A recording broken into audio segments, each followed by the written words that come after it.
محترم سامعین کرام، اللہ رب العزت نے اس کائنات کو بنایا، اس کائنات کو تخلیق کیا اور پھر اس کائنات کے اندر سب سے خوبصورت اور اپنی پسندیدہ مخلوق انسان کو پیدا فرمایا۔ حضرت آدم علیہ السلام سے لے کر جب یہ دنیا کا سلسلہ شروع ہوا، انسانیت کا سلسلہ شروع ہوا،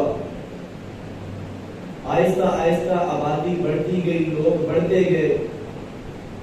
تو ایک معاشرہ تشکیل دیتا جا رہا تھا۔ جب ایک معاشرہ بنا تو ایک معاشرے کو چلانے کے لیے کچھ قانون و ضوابط ہوا کرتے ہیں۔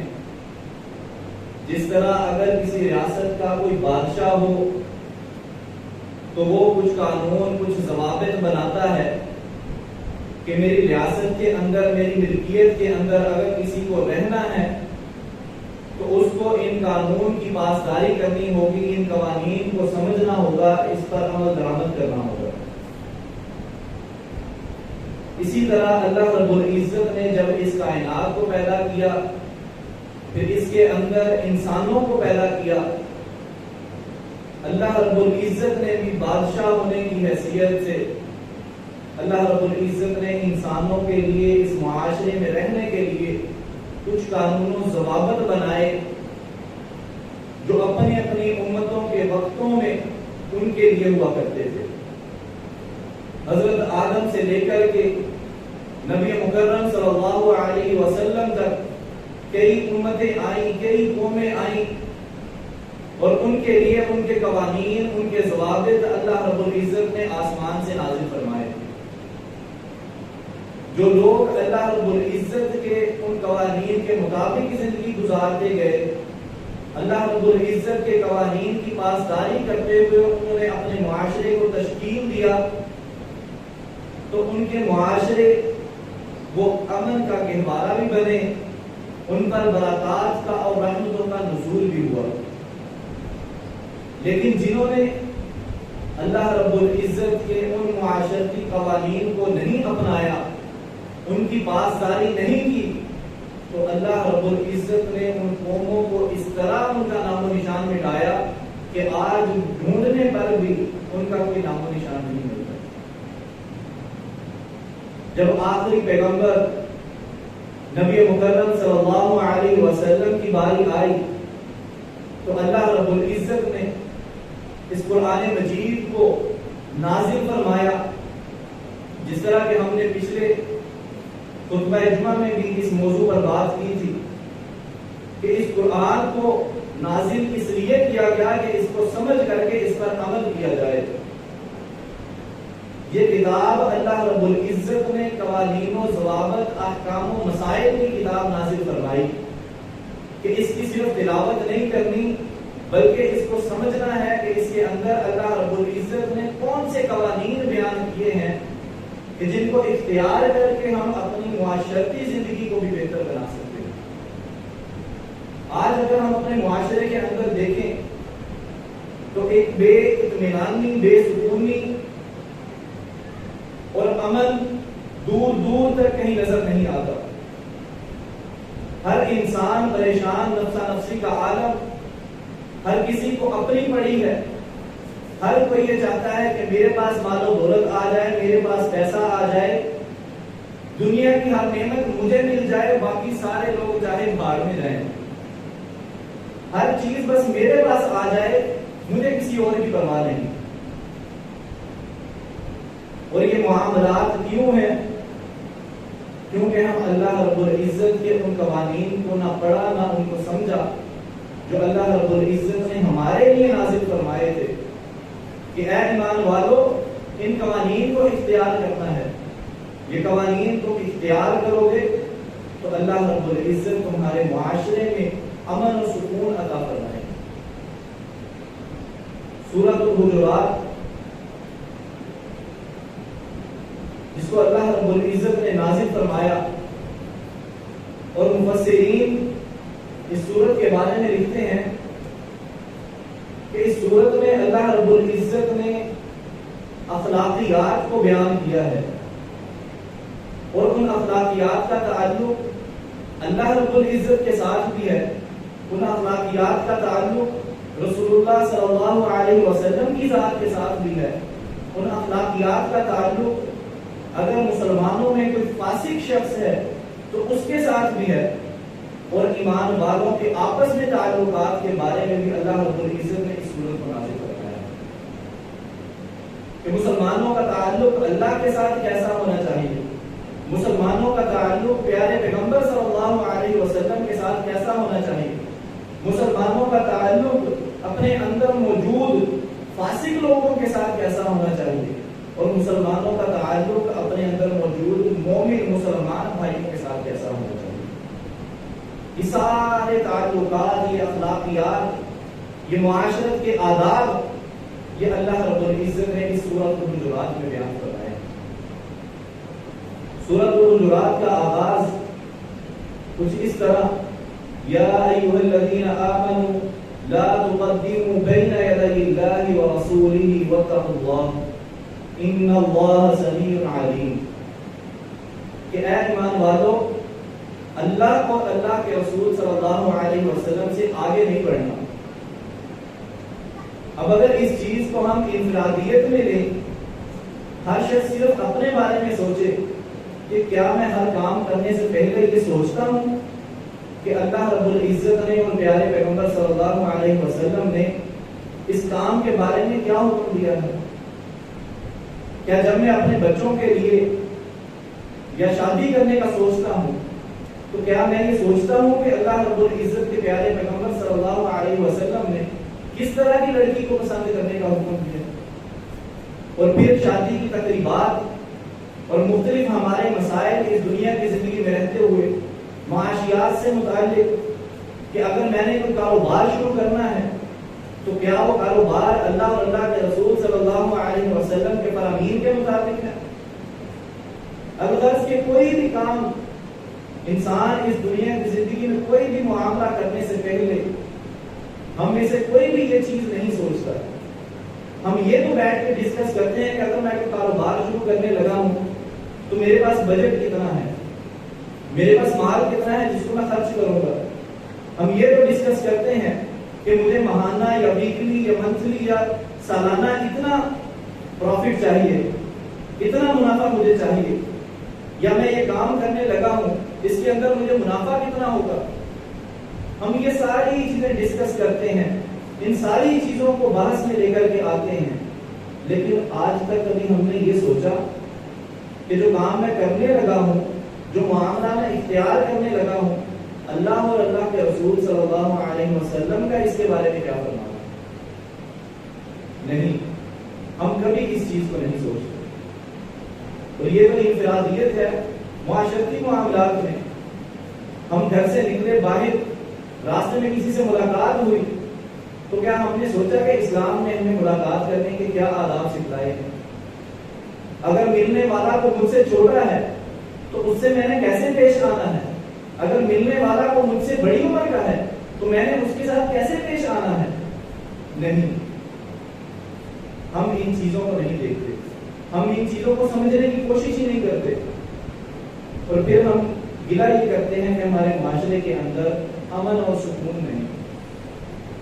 جس سکون کے لیے اللہ رب العزت نے یہ کتاب نازل فرمائی تھی کہ اس پر عمل کرو گے تو میں تم کو اطمینان اور سکون عطا کروں گا، اس کتاب کو تو ہم سمجھنے کے لیے ہی تیار نہیں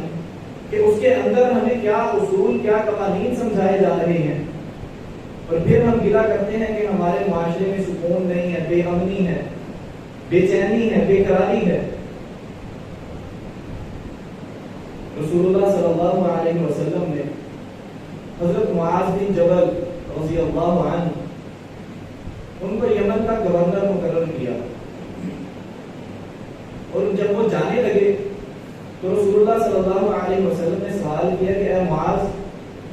تم یمن میں گورنر بن کر کے جا رہے ہو، لوگ تمہارے پاس سوال لے کر کے آئیں گے، تمہارے پاس اپنے معاملات لے کر کے آئیں گے کہ ہمارے درمیان فیصلہ کیجیے، ذرا مجھے معاذ یہ تو بتلاؤ کہ تم ان کے درمیان فیصلہ کیسے کرو گے؟ قربان جاؤں صحابہ کرام پر کہ انہوں نے رسول اللہ صلی اللہ علیہ وسلم کی چھاؤں میں رہ کر کے کیسی تربیت حاصل کی۔ حضرت معاذ فرماتے ہیں کہ اللہ کے رسول صلی اللہ علیہ وسلم، میں اس فیصلے کو اللہ رب العزت کے پاک کلام کے اندر تلاش کروں گا کہ میرے پاس کوئی فیصلہ لے کر کے آئے، کوئی معاملہ لے کر کے آئے تو میں اللہ کے کلام کی طرف رجوع کروں گا کہ اللہ رب العزت نے اس معاملے کے بارے میں کیا حکم دیا ہے۔ تو رسول اللہ صلی اللہ علیہ وسلم پھر مخاطب ہوتے ہیں، فرماتے ہیں کہ اے معاذ، اگر وہ معاملہ تجھے کتاب اللہ میں نہ ملا، اللہ کے فرامین میں وہ معاملہ تمہیں نہ ملا، تو پھر تم کیا کرو گے؟ تو حضرت معاذ فرماتے ہیں کہ اللہ کے رسول صلی اللہ علیہ وسلم، میں اس معاملے کو آپ کے فرامین میں تلاش کروں گا۔ کیا آج ہم نے کبھی یہ سوچا کوئی معاملہ کرنے سے پہلے، کوئی کاروبار شروع کرنے سے پہلے، کوئی شادی کرنے سے پہلے، کوئی زندگی کا معاشی معاملہ ہو، معاشرتی معاملہ ہو، کسی قسم کا کوئی معاملہ، ہم نے کبھی یہ نہیں سوچا کہ اللہ اور اللہ کے رسول صلی اللہ علیہ وسلم کا فرمان کیا ہے؟ حضرت معاذ فرماتے ہیں کہ اللہ کے رسول صلی اللہ علیہ وسلم، اگر مجھے کوئی معاملہ کتاب اللہ میں نہ ملا تو میں آپ کے فرامین میں اس کو تلاش کروں گا۔ رسول اللہ صلی اللہ علیہ وسلم نے پھر مخاطب ہو کر کے سوال کیا کہ اے معاذ، اگر وہ معاملہ تمہیں میرے فرامین میں بھی نہ ملا تو پھر کیا کرو گے؟ فرمایا اللہ کے رسول صلی اللہ علیہ وسلم، پھر میں اجتہاد کروں گا، پھر میں کوشش کروں گا اپنی طرف سے فیصلے کرنے کی۔ تو رسول اللہ صلی اللہ علیہ وسلم خوش ہوتے ہیں اور حضرت معاذ کے سینے پر ہاتھ رکھ کے اللہ کا شکر ادا کرتے ہیں کہ اللہ تیرا شکر ہے کہ تو نے مجھے ایسے ساتھی نصیب فرمائے ہیں کہ جو اپنی بات سے پہلے اللہ اور اللہ کے رسول صلی اللہ علیہ وسلم کی بات کو رکھتے ہیں۔ کیا آج ہم بھی ایسے کرتے ہیں؟ اگر ہم نے اپنے بچے کو اسکول میں داخل کروانا ہو، آج تک کسی نے جا کے اسکول میں یہ سوال کیا ہے کہ میرے بچے کو اسلامیات کی کون کون سی کتابیں پڑھائی جائیں؟ ہماری ترجیحات کیا ہیں کہ اسکول انگلش میڈیم ہو، انگلش زبان پڑھاتے ہیں، دینیات اسلامیات پڑھائیں نہ پڑھائیں خیر ہے، فزکس کے ٹیچر ان کے پاس اچھے ہونے چاہیے، کمپیوٹر کے، بایولوجی کے، کیمسٹری کے پروفیسر ٹیچر اعلیٰ پائے کے ہوں۔ اسلامی اسٹڈیز کے لیے اگر کوئی انعام بھی ہو تو خیر ہے۔ کبھی ہم نے کسی اسکول میں جا کر کبھی سوال ہی نہیں کیا کہ ہم ایک اسلامی معاشرے میں زندگی گزار رہے ہیں، ہمارے بچوں کو آپ اسلام کے مطابق کیا سکھائیں گے؟ ہماری ترجیحات بھی اور ہیں۔ جب ہم نے اس قرآن کو نہیں سمجھا، جب ہم نے اس قرآن کو سمجھا ہی نہیں تو پھر ہم اس پر عمل کیسے کر سکتے ہیں؟ اور جب ہم عمل نہیں کر سکتے تو پھر ہمارے معاشرے کے اندر امن اور سکون کہاں سے آئے گا؟ اور اللہ رب العزت نے یہ قانون بنا دیا کہ جس طرح ایک حاکم وہ اپنی ریاست میں یہ اعلان کرتا ہے کہ سب سے بڑا حکم میرا، جو میں کہوں گا اس علاقے میں، اس ریاست میں، اس ملک میں وہی ہوگا۔ اسی طرح یہ دنیا اللہ رب العزت کی بنائی ہوئی اور اس میں قانون وہ بھی اللہ رب العزت کا بھیجا ہوا چلے گا۔ اور اللہ رب العزت نے قانون کیا نازل کیا کہ جب بھی کوئی معاملہ کرنا ہے تو اللہ اور اللہ کے رسول صلی اللہ علیہ وسلم کے فرامین کو پہلے دیکھنا ہے کہ اس معاملے میں ان کا کیا فرمان ہے، اس کے بعد تم لوگوں نے کوئی معاملہ کرنا ہے۔ اور پھر اللہ رب العزت فرماتے ہیں واتقوا اللہ، اللہ رب العزت سے ڈر جاؤ، کیونکہ یہ تقوی یہی اس چیز کی تلقین کر سکتا ہے کہ ہر معاملے سے پہلے اللہ اور اللہ کے رسول صلی اللہ علیہ وسلم کو سامنے رکھنا ہے۔ اور یہ تقوی صحابہ کرام میں انتہا درجے کا موجود، لیکن آج ہمارے درمیان یہ نظر نہیں آتا۔ اور اس کی بھی وجہ یہی ہے کہ ہم اس قرآن کو سمجھتے نہیں۔ اگر ہم اس قرآن کو سمجھ جائیں، ہمیں پتہ چل جائے کہ اللہ رب العزت کی ذات کتنی اعلیٰ، کتنی برتر ذات ہے، کتنی بڑی اللہ رب العزت کی ہستی ہے، اور ہم اللہ رب العزت کے نزدیک کچھ بھی نہیں، تو ہمارے دلوں کے اندر اللہ رب العزت کا ڈر پیدا ہو جائے۔ اللہ رب العزت قرآن میں بیشتر مقامات پر مثالیں بیان کرتے ہیں کہ لوگوں کو جن کو تم اپنا مددگار سمجھتے ہو وہ تو اتنی طاقت بھی نہیں رکھتے کہ اگر ان کے کھانے سے کوئی مکھی چھوٹا سا ذرہ اٹھا کر کے لے جائے تو وہ اس مکھی سے اس ذرے کو بھی واپس لے سکے. اتنا کمزور انسان. اللہ رب العزت قرآن مجید میں خود فرماتے ہیں خلق الانسان ضعیفا کہ ہم نے انسان کو کمزور پیدا کیا ہے، لیکن ہم 5 فٹ کا جسم لے کر کے 6 فٹ کا جسم لے کر کے گردن میں سریا ڈال کے اکڑ کر کے زمین پر چلتے ہیں کہ ہم پتہ نہیں کون سی بلا ہے. اور اللہ رب العزت چاہے تو 1 سیکنڈ سے بھی کم حصے میں اللہ رب العزت ہمیں تباہ و برباد کر سکتے ہیں. اور کئی ایسے لوگ جو اپنے آپ کو بہت بڑا سمجھتے تھے آج وہ یا اس زمین کے نیچے ہیں یا اس زمین کے ذرات نے انہیں زمین کے نیچے سے بھی ختم کر دیا اور بالکل ان کا نام و نشان مٹ چکا. بہت بڑے بڑے بادشاہ جن کو اپنی طاقت اپنی دولت اپنی سلطنت پر بڑا غرور ہوا کرتا تھا اللہ رب العزت نے انہیں دنیا بھیٹ کر کے رکھ دیا. تو اللہ رب العزت کا تقوی اللہ رب العزت کا خوف یہ ڈر اگر یہ ڈر انسان کے دل میں پیدا ہو جائے تو پھر انسان بہت سارے گناہوں سے بچ سکتا ہے. اور اس سے اگلی آیت اللہ رب العزت فرماتے ہیں یا ایھا الذین آمنوا لا ترفعوا اصواتکم فوق صوت النبی کہ اے ایمان والو اللہ کے نبی صلی اللہ علیہ وسلم کی آواز سے اونچی آواز نہیں کرنی. اگر ہم اس کا صرف ترجمہ دیکھیں تو ہمیں یہ صرف اتنا محسوس ہوگا کہ یہ قانون صرف ان کے لیے ہے جو نبی صلی اللہ علیہ وسلم کی مجلس میں بیٹھا کرتے تھے، کیونکہ نبی صلی اللہ علیہ وسلم گفتگو تو انہی کے ساتھ کیا کرتے تھے اور وہی لوگ آگے سے جواب دینے والے تھے. لیکن مفسرین لکھتے ہیں کہ اس کا تعلق ان کے ساتھ بھی ہے اور اس کا تعلق بعد میں آنے والے مسلمانوں کے ساتھ بھی ہے کہ اگر کسی مجلس میں اللہ اور اللہ کے رسول صلی اللہ علیہ وسلم کا ذکر کیا جا رہا ہو، ان کی کسی بات کو بیان کیا جا رہا ہو تو اس بات کو ٹھکرا دینا یا اس بات کو نہ ماننا، اس بات سے انکار کر دینا، یہ بھی نبی صلی اللہ علیہ وسلم کی آواز سے اونچی آواز کرنے کے زمرے میں آ جاتا ہے. اور صحابہ کرام اس معاملے میں کتنے محتاط تھے. بنو تمیم ایک قبیلہ ان کے امیر کا فیصلہ ہونے لگا تو نبی مکرم صلی اللہ علیہ وسلم موجود ہیں. حضرت ابو بکر صدیق رضی اللہ عنہ اور حضرت عمر فاروق رضی اللہ عنہ موجود ہیں.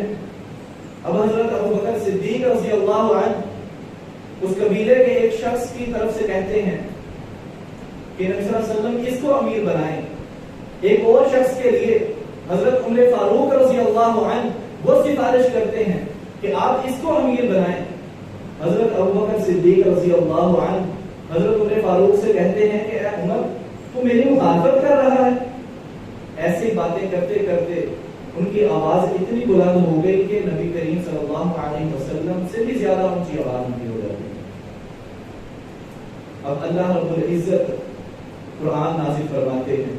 یہ آیت نازل ہوتی ہے قرآن کی یا ایھا الذین آمنوا لا ترفعوا اصواتکم فوق صوت النبی کہ اے ایمان والو اپنی آوازوں کو رسول اللہ صلی اللہ علیہ وسلم کی آواز سے بلند نہ کرو. اور جب یہ آیت نازل ہوتی ہے اور اس کا اثر اتنا حضرت عمر فاروق رضی اللہ عنہ ان کو اپنی غلطی کا احساس ہوتا ہے اور اس کے بعد صحابہ کرام بیان کرتے ہیں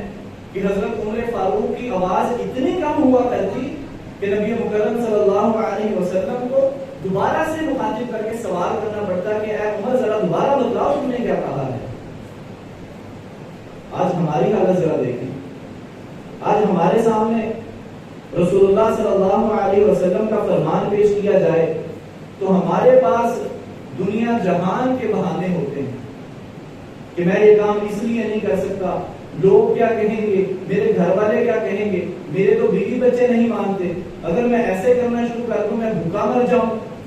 اگر میں دین پر عمل کرنا شروع کر دوں گا تو مجھے تو کھانے کو کچھ نہیں ملے گا. یہ سارے ہیلے بہانے جو آج ہم کرتے ہیں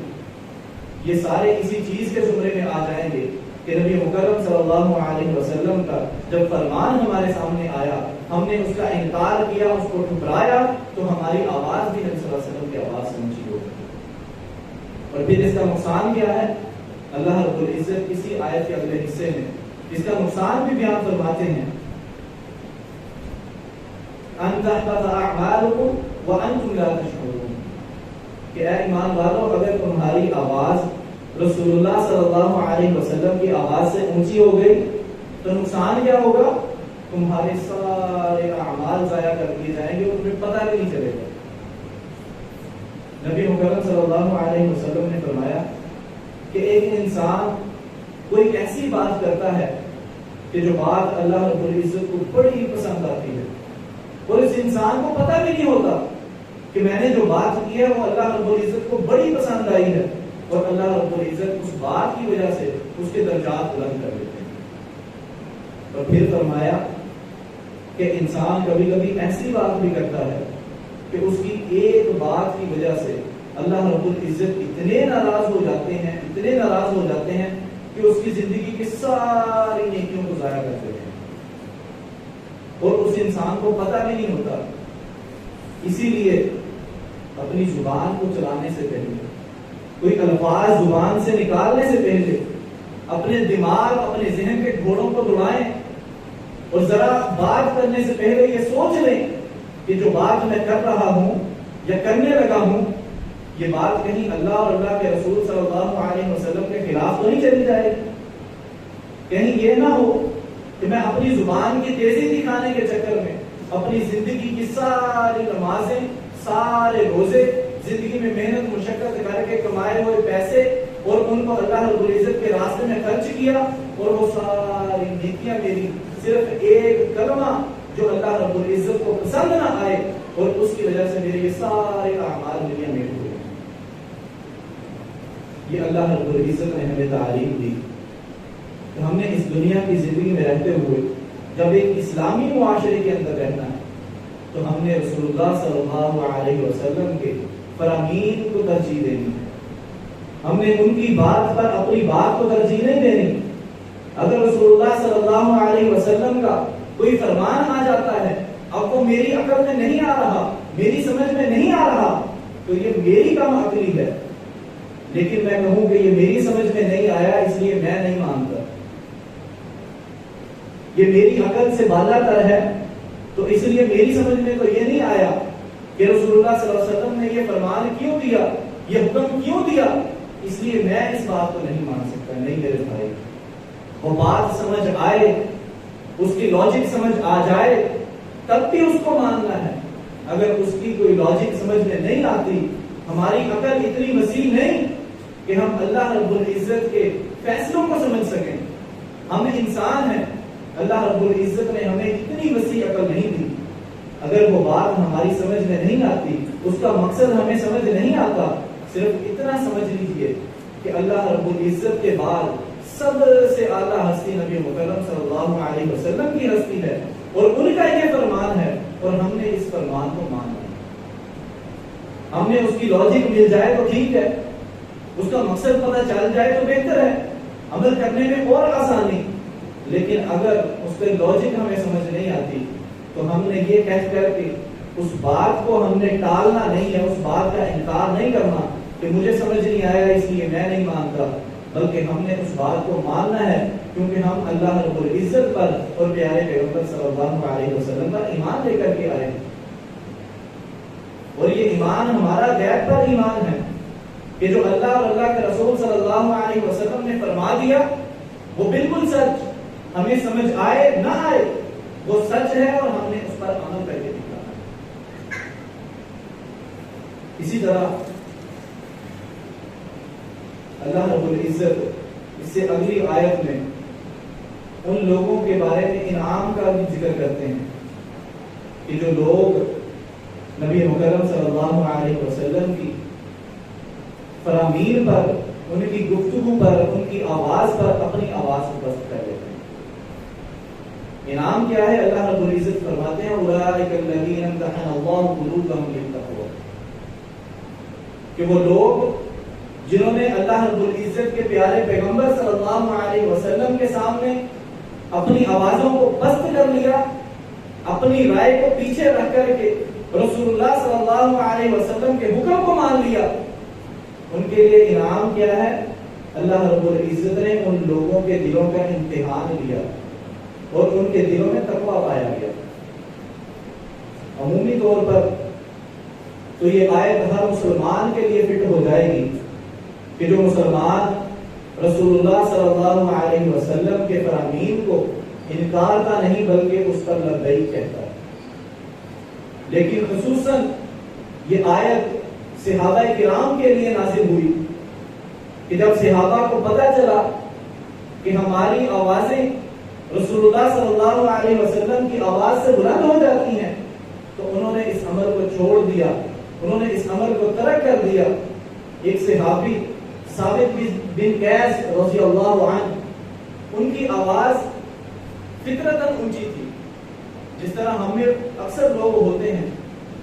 کہ جو ذرا بھاری آواز والے ہوتے ہیں، ان کی آواز، ان کا لہجہ اونچا ہوتا ہے۔ وہ صحابی ایسے تھے کہ جن کی آواز تھی ہی اونچی۔ جب یہ آیت نازل ہوئی، یا ایھا الذین آمنوا لا ترفعوا اصواتکم فوق صوت النبی، تو وہ صحابی پریشان ہو گئے، پھوٹ پھوٹ کر رونا شروع ہو گئے کہ میری آواز تو ہے ہی اونچی، میری آواز روزانہ رسول اللہ صلی اللہ علیہ وسلم سے اونچی ہو جاتی ہے جب میں ان کی مجلس میں بیٹھا ہوتا ہوں، تو میرے تو سارے اعمال ضائع ہو گئے، میں تو جہنم میں چلا جاؤں گا۔ اتنا پریشان ہوئے کہ اپنے گھر میں گئے، دروازہ بند کر لیا اور باہر آنے سے انکار کر دیا۔ رسول اللہ صلی اللہ علیہ وسلم نے جب دیکھا کہ کچھ دن سے ثابت بن قیس رضی اللہ عنہ نظر نہیں آ رہے، تو آپ نے لوگوں سے دریافت کیا کہ ثابت بن قیس کہاں ہے؟ تو لوگ ان کو ڈھونڈتے ہوئے ان کے گھر گئے۔ جب انہیں جا کر کے بتلایا کہ رسول اللہ صلی اللہ علیہ وسلم آپ کے بارے میں سوال کر رہے ہیں، تو وہ روتے ہوئے جواب دیتے ہیں کہ میں نہیں آؤں گا، کیونکہ میری آواز رسول اللہ صلی اللہ علیہ وسلم کی آواز سے بلند ہو جاتی ہے، اور میری آواز کی وجہ سے مجھے یہ ڈر ہے کہ یہ آیت میرے لیے نازل ہوئی ہے اور میرے سارے اعمال اللہ رب العزت نے ضائع کر دیے ہیں اور میں تو جہنم میں چلا جاؤں گا۔ اتنے پریشان صحابہ واپس رسول اللہ صلی اللہ علیہ وسلم کی خدمت میں آتے ہیں، آ کر کہتے ہیں کہ اللہ کے رسول صلی اللہ علیہ وسلم، ثابت بن قیس تو اس وجہ سے پریشان ہے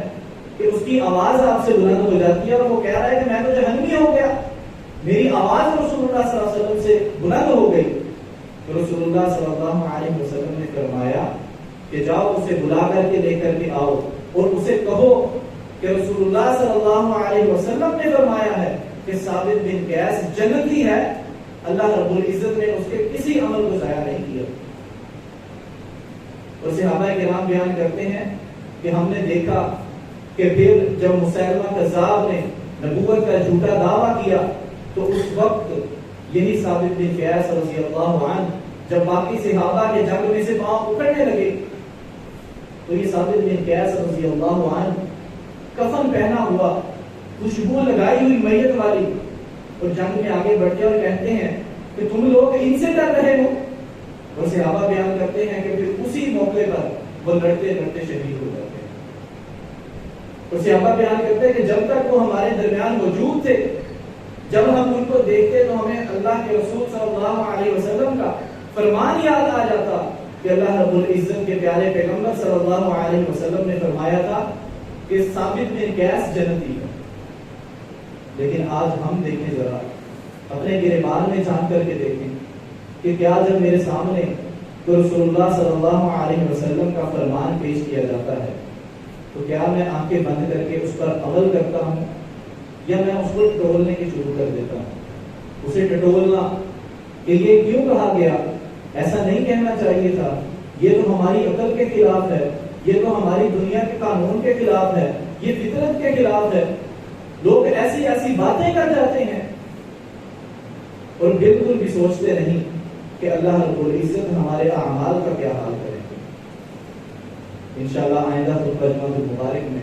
اسی سے آگے ہم گفتگو کریں گے۔ اللہ رب العزت سے دعا ہے کہ اللہ رب العزت ہمیں ہر معاملے میں اللہ اور اللہ کے رسول صلی اللہ علیہ وسلم کی اتباع کرنے کی توفیق عطا فرمائے. ہمارا کوئی بھی معاملہ ایسا نہ ہو کہ جس میں ہم اللہ اور اللہ کے رسول صلی اللہ علیہ وسلم کی بات سے اپنی بات کو مقدم کریں, اپنی بات کو ترجیح دیں. ایسا کوئی معاملہ اللہ رب العزت ہماری زندگی میں نہ لائے. اقول قولی ھذا استغفر اللہ لی ولکم ولسائر المسلمین وما توفیقی الا باللہ.